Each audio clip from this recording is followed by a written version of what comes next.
Hello, this is Dan Hall. And I'm Dan Glass. For 6 days this July, something different is happening to this feed. Dan Glass and I are going to Rio to the International AIDS Conference to report on some of the biggest issues facing people living with HIV. But making these special episodes isn't cheap. Any donations would be hugely appreciated. Crowdfunder links are at the top of the show notes to this episode. Thank you so much for supporting HIV The Morning After.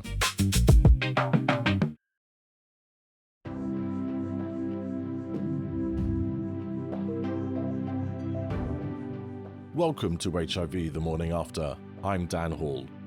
I'm a documentary producer and director. I've spent my entire adult life watching ignorance and prejudice play out around HIV. And frankly, I'm tired of it. And I'm sure many of you are too. This podcast is an attempt to do something about that. By doing what I do best, interviewing people and letting them tell their own stories. I can make these episodes, but I can't make people listen to them or find them on their algorithms. That bit's down to you. Please rate, review, and share HIV The Morning After. Right then, let's get started.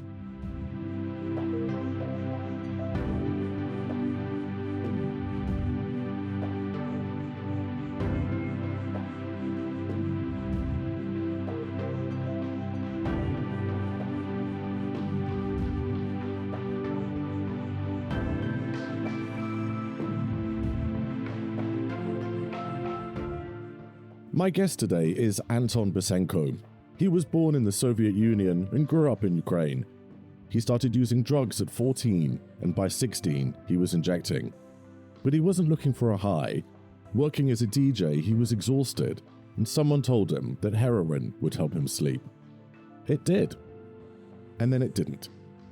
For 11 years, Anton lived on the streets of Kyiv. He survived 6 overdoses, and he came within weeks of dying, not once, but 6 times. Then a door opened. A harm reduction program, a clean needle, and a diagnosis. HIV and hepatitis C, both at the same time. What happened next is a story of transformation.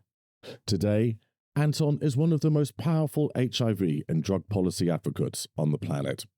He's also a DJ, a father, and a man who takes one pill every morning at 9 o'clock. Anton, welcome to HIV The Morning After. Thank you, Dan. Really good to be here.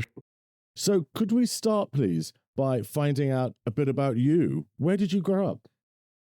Well, I'm a native Kyivite, as we say. So I was born in Kyiv in 1980s. And what was the DJ scene like in post-Soviet Kyiv in the mid-90s?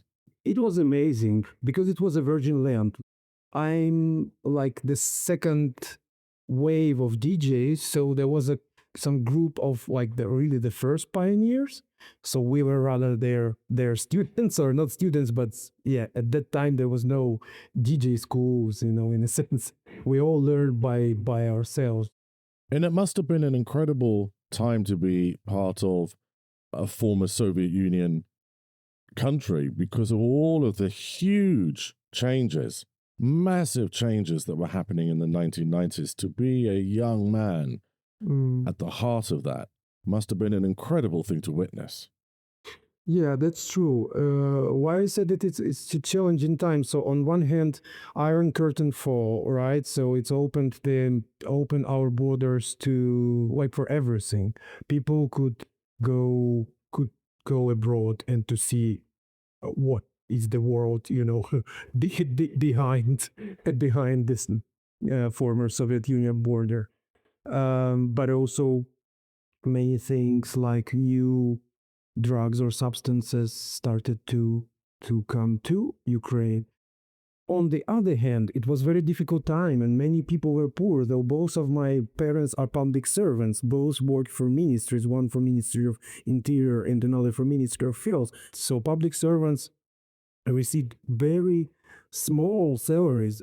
Parents were busy with, feeding the family, and we were exploring the streets, the new substances, new opportunities, new things. Yeah. It was, as we say, it was like a Wild West in a sense, 90s. And of course, wrapped into this, as you mentioned briefly earlier, you have a whole lot of brand new substances coming in, such as amphetamine, ecstasy, cocaine. And I think it's really important to say here, I think this conversation needs to be very non-judgmental about drug use. There's a line in Trainspotting that I always loved where Renton, who's the lead character, says, it feels brilliant. Of course it feels brilliant. We're not stupid. That's why we do it. Yeah. And I think it's important to have that conversation. And that isn't the same conversation as encouraging people to take illegal drugs. But it's also idiotic to have an adult conversation and not acknowledge that people have taken drugs and are taking drugs because they feel good. No. To feel good, or there can be a number of other reasons which sometimes people really cannot imagine or cannot accept. It can be like interest to experiment. Sometimes it can be just a health condition, or to feel good, I think and my position, if you're an adult person, it's your right. What kind of substances or what do you use to feel good,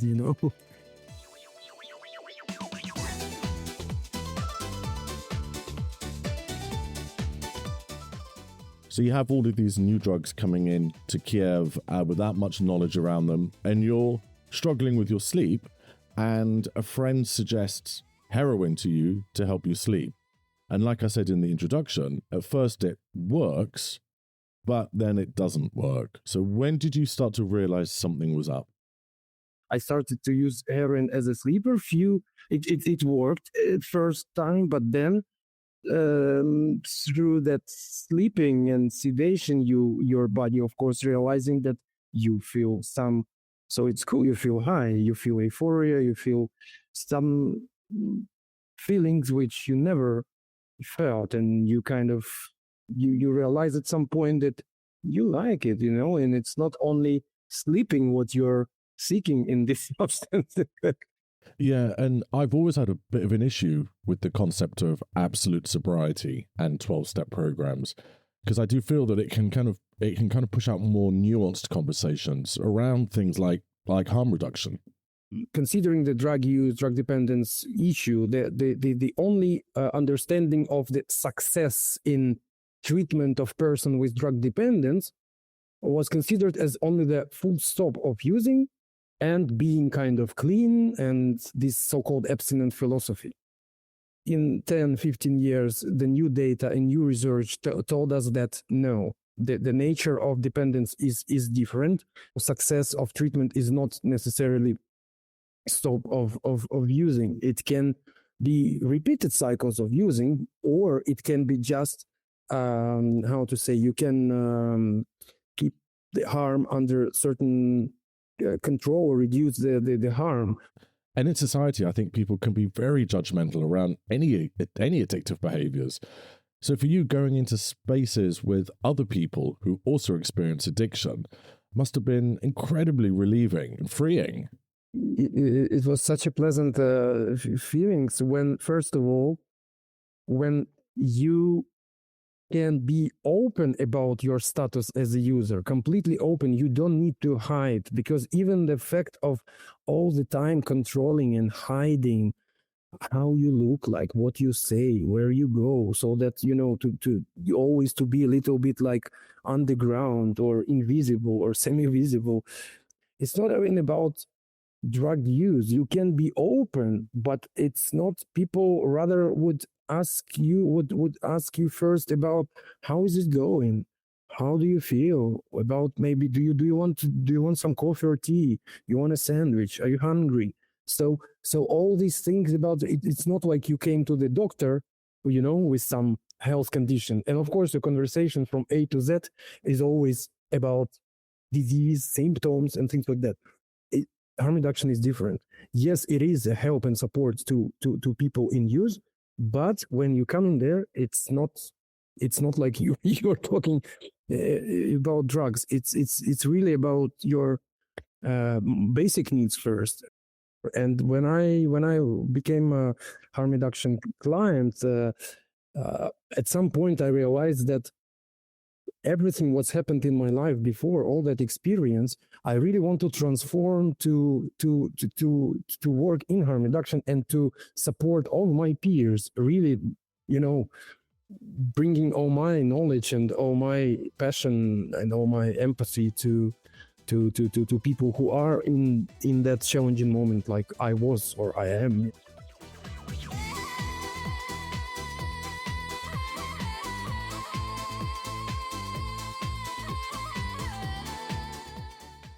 But of course, for you, this change didn't come in an instant, did it? The happy life didn't come quickly. And you've described yourself as living an extended period of time as, and I quote, an ordinary street junkie. Tell me about that. It was like exactly like Groundhog Day movie, it's literally like that. But of course, because I explained you a bit about my parents and my background. So of course, even the fact that you cannot come back home because doors are locked, you don't have a keys and you're not welcome, and you should find a way to sleep somewhere outside. And sometimes it's just some place in the apartment buildings where door was open, the entrance door, and you can find some hidden corner and just spend some hours every time jumping from some sound because someone entering, someone can find you, someone can call police. Yeah, at the same time, police as such, because I explained you, using is criminalization. And unfortunately, at that time, like police was very much corrupted. We still observe, of course, some level of corruption, I think, but Ukraine is really, especially now with war, trying to to fight with that. But at that time, drug users was considered for two categories of people, policemen and doctors, as the most easy source of money, because policemen can just using their authority and power, just scaring you that you will be now imprisoned. I will take you to the unit and you will be imprisoned for 1 day, 2 days. And you know that if you are locked in this behind the bars, and then you have withdrawal, it's awful. You of course, if you have some money, you will better pay to be released. The same with not the same, but with the doctors, you come to them with some hope that they can help you. But again, because that was a time of completely unregulated field of the help and treatment of drug dependence, many doctors was just telling you, I can treat you, and they propose, in fact, completely bullshit or some spiritual things which are nothing to do with science or with evidence-based medicine. So yeah, but you, especially you or your parents, you every time you hope, you trust that they can help, you pay money, but that's the only, but nothing happening. And of course, many of your contemporaries didn't make it out alive, did they? Yeah, that's true. And if one day you are in Kyiv, for instance, we can go to some cemeteries and there are full sectors with graves of people. You will see by the date of birth and date of death, it's really young people died more or less the same. So it's the same generation. They died more or less the same period of time. Part of that people also, in fact, had been infected with HIV or hepatitis, and at that time there was no available treatment. Can you imagine that to receive your access to treatment, you had to wait until your CD4 cells drop in less than 200? So in fact, your body is entering the AIDS stage. So someone telling you, like, you should start dying so that we can start helping you. Can you imagine that?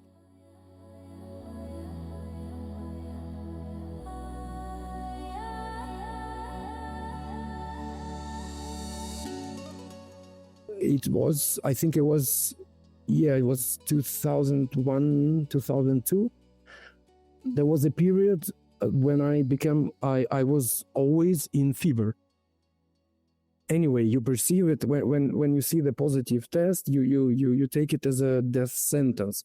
And I remember my question to the doctor when later I went to the doctor. I asked how long I can still stay.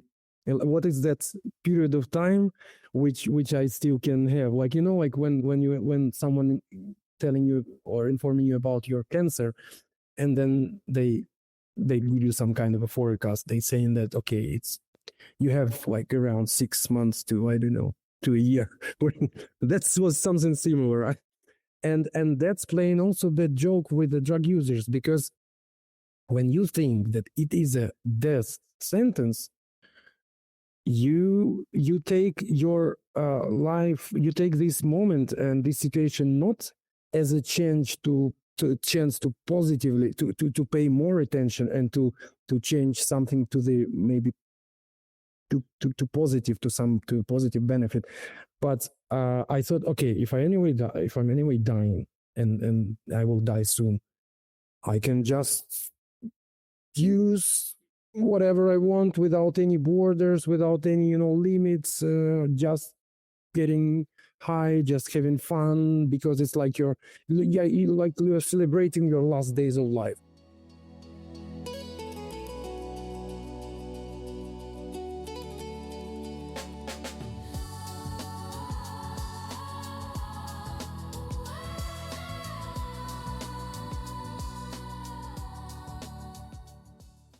Now then, Anton, you're Ukrainian, and at the time of recording, your country has been invaded by Russia and is at war with it.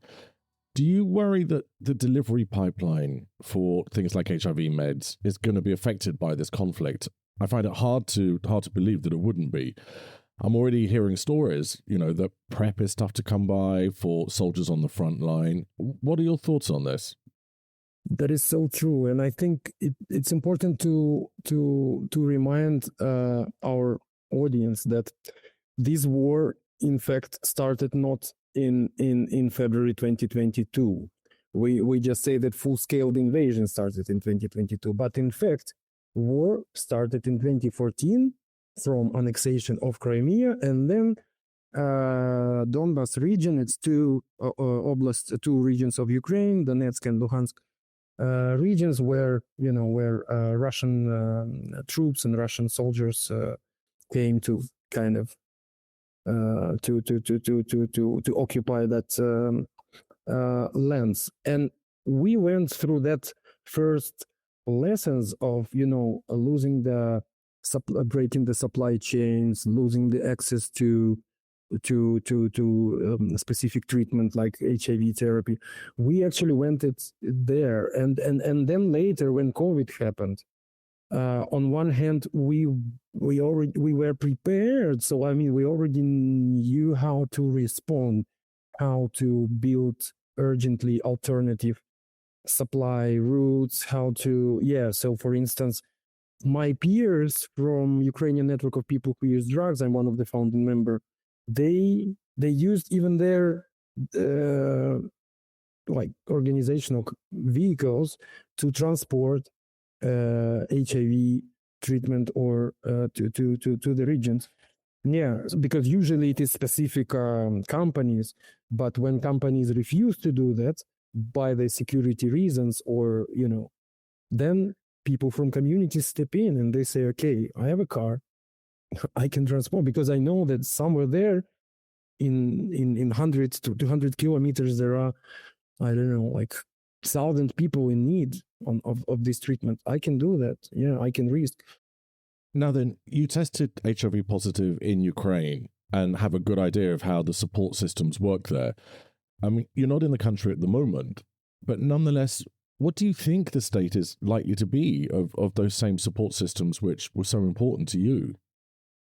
What's happened, I told you that with some lessons learned from the 2014 and then from COVID, For instance, we completely reconsidered the approach of this supply. If initially person living with HIV must go obviously to some healthcare facility, to the doctor to get that bottle of pills, right? Or to the nurse, but still healthcare facility.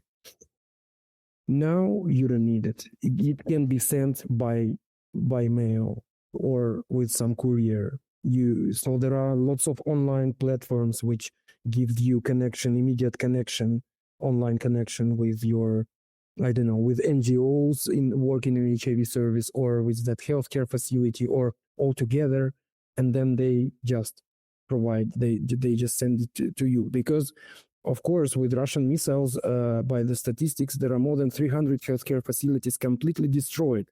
And among those facilities also the one which were specifically focusing on work with people living with HIV or infectious diseases, narcological dispensaries, working with people with drug dependence.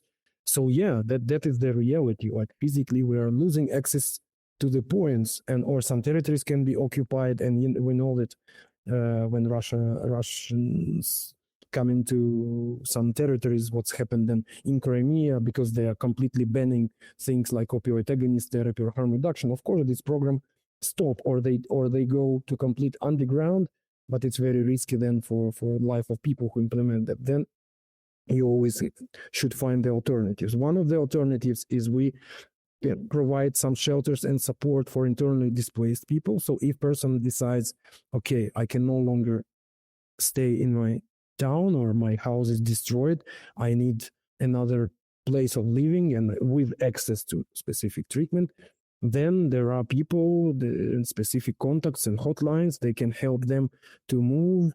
They can pay even for their tickets or meet with, like, help with some evacuation with some volunteers. Then at their new place of where they are displaced, they link them, put them in contact with, link them with the doctors or social services. Yeah, and now we have the full new group of people in need of specific, including HIV or hepatitis, because, you know, there are injuries, blood contacts on the front line when you are injured, and you know you have an open source of blood leaking. It's all this is all what is happening, and someone should work with these veterans. Or yeah, so it's a new reality for Ukraine, but I think we're really doing good.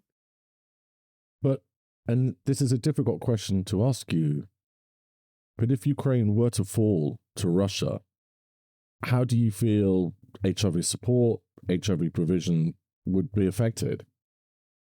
I do believe that Ukraine will not fall, and strategically Russia already lost. I mean, it's important to understand, if Ukraine falls, then Russia will go further. Then it would be problem not only for Ukraine, and your question must be extended not only to Ukrainian community, but to Baltic states, Poland, everywhere where Russia have intentions to get back these territories, to come back with their power, empire power, like in that post-World War II times. But if we hypothetically imagine that it would happen, yeah, first of all, it would be a splash, I think, a new splash of, yeah, it's a death of thousands and thousands of new people. Because what we observe in Russia, due to their political regime and completely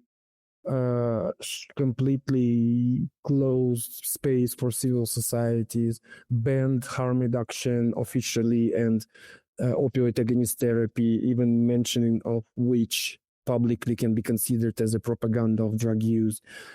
All this war with LGBTQ community, all these foreign agent laws, all these initiatives to push the LGBTI activists or political opposition activists from there. So, and we see that, of course, epidemically, number of regions of Russia, epidemic already went from concentrated to generalized. So it's leaked from specific groups to the general population. And this is happening when country really doesn't make a proper work, you know, especially because it's a huge country. It's difficult to to manage sometimes. It would be a hell. So I wish that we always remember that and do all our collective efforts to counteract, to overcome that. And I think it's possible.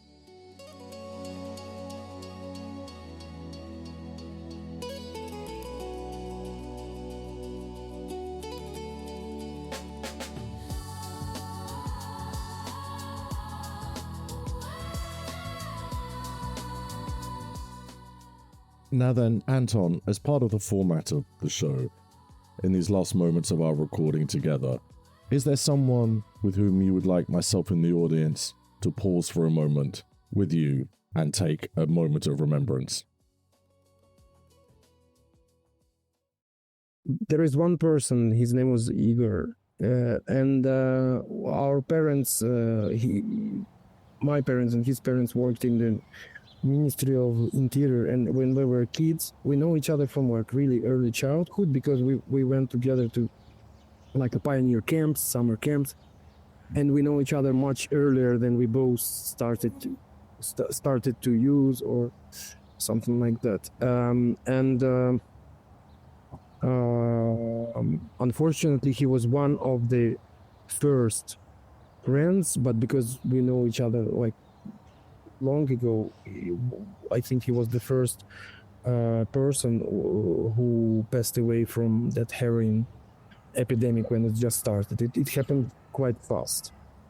I think it was overdosage or something, because he was first of that people, and of course when it's first ever, and it's a person who your friend from the childhood, is something which stayed very close and deep inside your heart. And there are other friends from my neighborhood, but they were brother and sister, and in fact sister also gave birth to a child, and they both passed away from tuberculosis as a consequence of their HIV. Unfortunately, in Ukraine, up to 65% of death of people living with HIV caused by tuberculosis, but TB associated with HIV.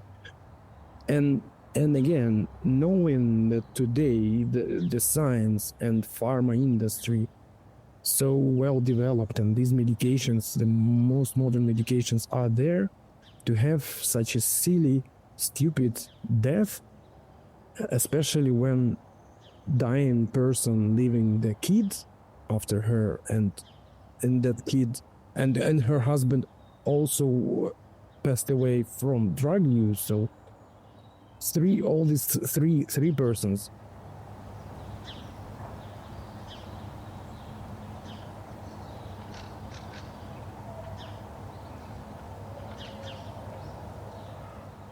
And now then, Anton, it's our final question of the episode. Normally I ask the guests to give a general postcard to the world with a message on it, but I'm going to ask you something a little bit different.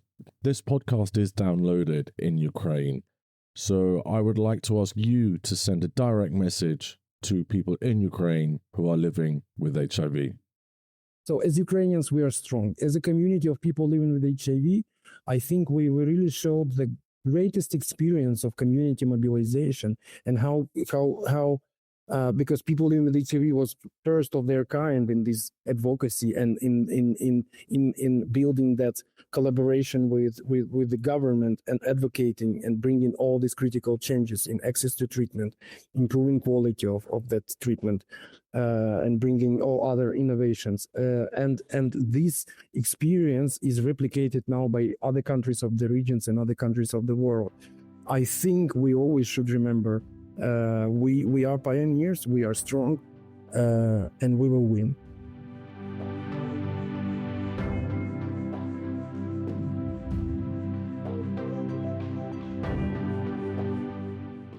Anton Basenko, thank you very much for coming and guesting here on HIV The Morning After. Thank you for being our first Ukrainian guest.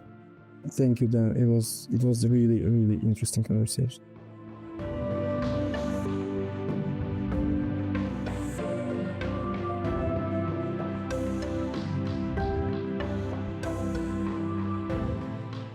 If you were moved or informed by what you heard today, please help spread the word. Subscribe to HIV The Morning After and leave a rating and a review. It makes a huge difference in helping others to find it. Your support helps to amplify these experiences. If you'd like to get in touch, you can email me at hivthemorningafter@gmail.com. And remember, if you encounter HIV stigma in a bar, call it out. If you encounter it at work, call it out. If you encounter it online, call it out. Because if you don't, you're part of the problem. The theme tune is by Pauline Nidu at unstoppablemonsters.com. And many thanks to Murray Lang for his continued support. And thank you for listening. Join me next time for another important conversation on HIV The Morning After. I've been Dan Hall.